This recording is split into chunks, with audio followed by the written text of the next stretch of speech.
ఏం చేసింది BJP party అని పొత్తు పెట్టుకుంటున్నారు.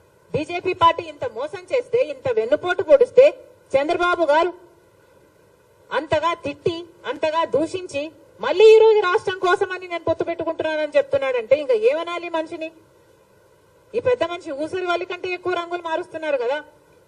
ఫస్ట్ ఏమో ప్రత్యేక హోదా కోసం పొత్తు పెట్టుకుంటున్నానని చెప్పాడు, ఎన్నికలు గెలిచారు, వాళ్ళ కేబినెట్ లో అధికారం కూడా అనుభవించారు. ఆ తర్వాత లేదు అని తిట్టి మరీ బయటకు వచ్చారు. మళ్ళీ ఇప్పుడు మళ్ళీ మెచ్చుకొని మేము గౌరవిస్తున్నామని చెప్పి మళ్ళీ చేరుతున్నారు. దేనికంటే మీకు గౌరవం? పవన్ కళ్యాణ్ గారు కూడా అడుగుతున్నానా? మోడీ అంటే అపారమైన గౌరవం అన్నారు. దేనికి మీకు అపారమైన గౌరవం? మనకు పోలవరం ఇచ్చినందుకు మీకు అపారమైన గౌరవమా? మన రాజధాని ఇచ్చినందుకు మీకు అపారమైన గౌరవమా? స్పెషల్ చేసి ఇచ్చినందుకు మీకు అపారమైన గౌరవమా? ప్రజలకు సమాధానం చెప్పాల్సిన అవసరం ఉంది. జగన్మోహన్ రెడ్డి గారిని కూడా అడుగుతున్నాం, మీరు ఇంకా తెలివైన వాళ్ళు, మీ పొత్తులు కనిపించవు. ఎందుకంటే మీ అక్రమ పొత్తులు, మీ రహస్య పొత్తులు. చంద్రబాబు గారైనా బహిరంగంగా ప్రజలకు చెప్పి పొత్తులు పెట్టుకుంటున్నారు, జగనన్న గారైతే రహస్యంగానే పొత్తులు పెట్టుకుంటున్నారు. ఇన్ని సంవత్సరాలుగా బీజేపీ పార్టీని ఒక్క ప్రశ్న అడిగింది లేదు.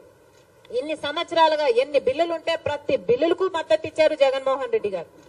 ఇన్ని సంవత్సరాలుగా ఎక్కడ వాళ్ళకి ఏ అధికారం కావాలైనా బీజేపీ పార్టీ నాయకులకి మనది పెట్టిందే, ఇక్కడే అడ్డా అన్నట్టుగా ఏది కావాలంటే బీజేపీ పార్టీకి, ఏ ప్రాజెక్ట్ అయినా బీజేపీ పార్టీ తీసుకోవచ్చు, ఏ అధికారమైనా బీజేపీ పార్టీ తీసుకోవచ్చు, ఏ దేనికైనా రెడీ అన్నట్టుగా జగన్మోహన్ రెడ్డి గారు వ్యవహరిస్తూ బీజేపీ బానిసలుగా మీరు ఎందుకు వ్యవహరిస్తున్నారు అని అడుగుతున్నాం.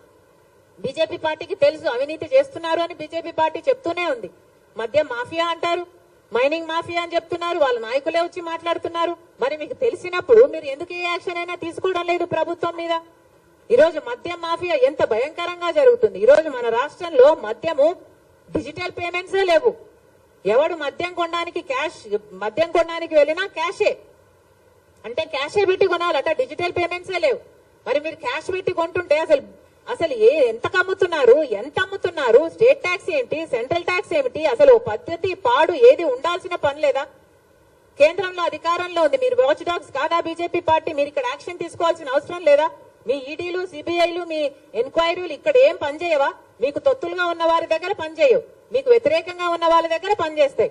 వాళ్ళని మళ్ళీ లొంగ తీసుకోవడం కోసమే. ఇది ఏం పద్ధతి అని అడుగుతున్నాం. మాఫియా జరుగుతుందని తెలుసు, లిక్కర్ మాఫియా అని మీరే చెప్తున్నారు.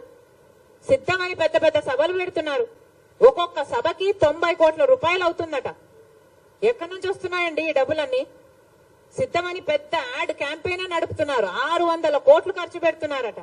ఎవరి డబ్బులు ఇవి? ఎక్కడి నుంచి వస్తున్నాయి ఈ డబ్బులన్నీ? ప్రజలందరూ కూడా ఆలోచించాల్సిన అవసరం ఉంది. Thank you.